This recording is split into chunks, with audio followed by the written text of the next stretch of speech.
Hello guys, how's it going? My name is Dal, and Phase 3 of SOD is finally here. With Phase 3, we do get our new raised level cap by 10 additional levels. Lots of new class runes for us to discover, featuring some fan favorites, such as Lock and Load for Hunters, Deep Freeze for Mages, and even Gladiator Stance for Warriors. We get the dual talent specialization system, as well as a brand new level up raid, the Sunken Temple 20-man version. For open world PvP players, we have new additional updates and rewards added to support the Blood Moon event. But if you're more of a fan of PvE open world content, then you'll be happy to know that a new form of endgame mode called Nightmare Incursions are now active for you to explore. Incursions will let players pass into a nightmare version of familiar zones, letting them challenge powerful elites and bosses which need to be taken down as a group. Not only will you be able to collect endgame gear from Incursions, but they're also an excellent source of some of the fastest experience gains, as well as gold gains within Phase 3. With it being a season of discovery, if you wish to explore this update without any spoilers, then I highly recommend for you to back away from this video now, because today we're gonna go over how to quickly level your characters during Phase 3 of SOD. There's always a possibility that this leveling strat could get nerfed in the near future, but as of making of this video, which is on the day that Phase 3 launched, this method still works for the time being. But right before we dive into the Season of Discovery leveling guide, most of you guys watching these kind of videos are still not subscribed. However, the more of you remind, the more of you do, so let's keep it going. Subscribe to the channel and ring the bell if you're watching these videos anyway. Especially if you want to get more regular content regarding Dragonflight 10.2.6, Classic Season of Discovery, or any future updates for patches like 10.2.7 or the War Within Alpha. First of all, Nightmare Incursions are a new form of open world activity found in every zone which holds an emerald portal. Currently, these incursions are active in 4 following zones: Duskwood, Ashenvale, Feralas, and Hinterlands. Duskwood is intended for players of level 25 and above, while Ashenvale is for level 40 players, while Hinterlands and Feralas are designed for level 50 endgame progression. The basic gameplay of Incursions is for you to obtain randomized quest objectives from your field captain, and then complete these objectives inside of Incursions to earn additional objectives. When you first arrive to an Incursion, you should talk to your field captain of the zone to collect your very first quest. The intro quest will have you clear out basic enemies around the portal.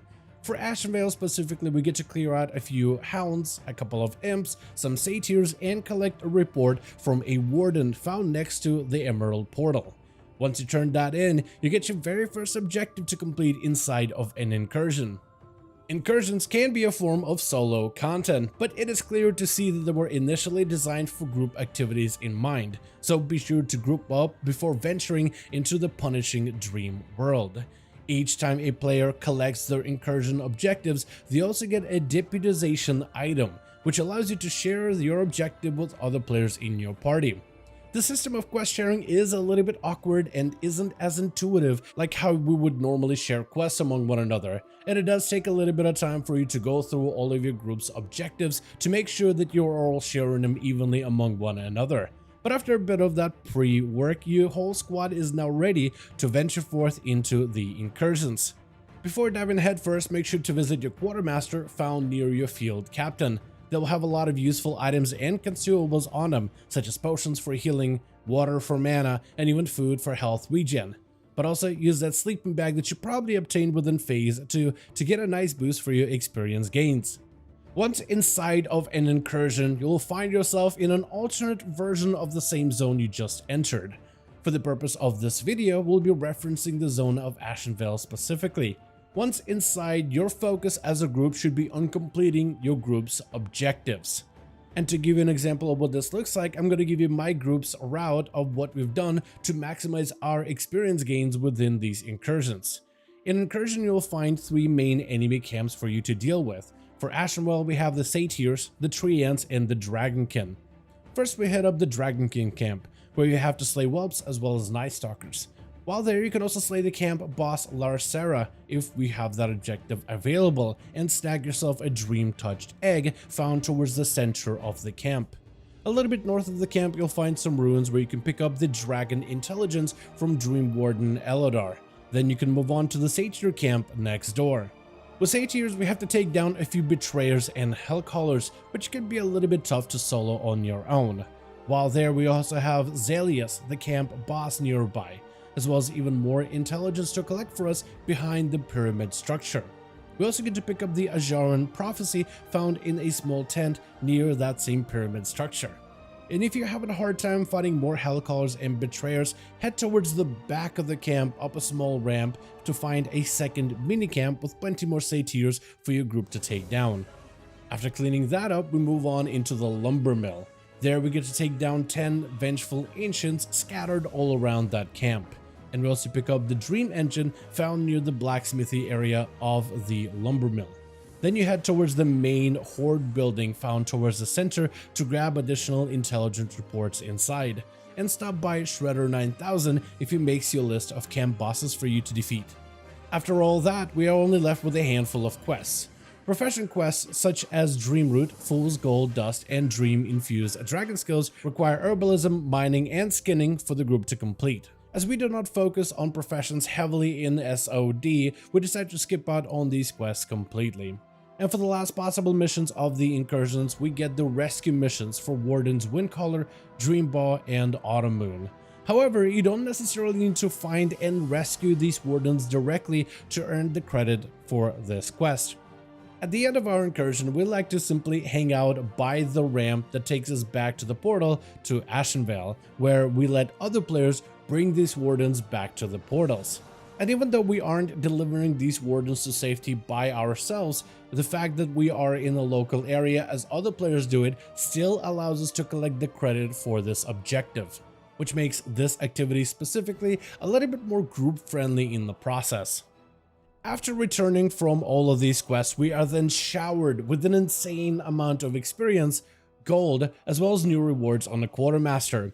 As for the experience gains, these are massive for Phase 3, thanks to the 50% XP buff, which was added to make leveling mains and ults much easier in Season of Discovery. All of these objectives, together with the 50% experience gains, granted us anywhere between 80 to 90% of a level every single time, resulting in us basically gaining one whole level roughly every 30 minutes or so, which is actually incredible, making this one of the fastest, if not the fastest, leveling methods for Phase 3.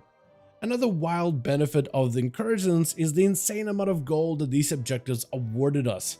For 30 minutes of work, we got anywhere between 60 to 80 gold a run, which is an insane amount for Classic WoW, as it makes buying spells, mounts, and even epic riding in the future a little bit more doable.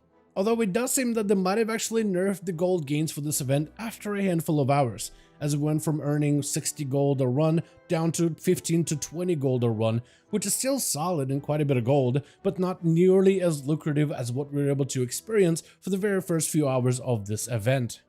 And another massive benefit of doing these Warden quests early is the reputation gains that you make along the way. As we advance with our standing with the Wardens to friendly and eventually honored, revered, and exalted, you get to unlock additional items that you can now buy on these vendors. Everything from new class runes, which can be obtained when reaching friendly, to new PvP armor sets, the rings, and trinkets, which can be equipped once you reach level 50, offering you some of the better pre-bis and potentially best in-slot endgame items, obtainable only through this faction. But for now, that's going to be my entire guide on how to level up quickly within Phase 3 of SOD. There is a good chance that Blizzard could potentially change up just how much experience this activity will earn you, maybe to promote more open world activities such as good old questing, or maybe even more incentives for players to group up for dungeons. Because otherwise it does seem like Incursions grant you the most amount of experience, at least for now, unless that potentially gets nerfed in the future. Not only do they grant you experience, but also decent gold gains even after the nerfs, but also reputation towards a faction that is going to be pivotal when it comes to endgame progression. But for now, as this video stands, this is going to be one of the fastest methods, if not the fastest method of leveling in Phase 3 so far. And as per usual, I want to thank all of you guys so much for watching this video, and I hope all of you enjoyed. Let me know what are your thoughts on this guide in the comments down below. as per usual, if you guys enjoyed this video or found it informative, go ahead and give it a thumbs up. I would very much appreciate it. And as always, in the description of every single video and live stream, we have a link to our Discord community channel. Probably the best place to reach out to me directly in case you want to let me know what you thought about this video or hang out with the rest of the community to discuss some of the upcoming changes. Join our Discord to become part of the community. But otherwise, thank you all so much for watching this video. I do hope you guys enjoyed. Let me know all of your thoughts down below. And as always, I'll see all of you guys in another video.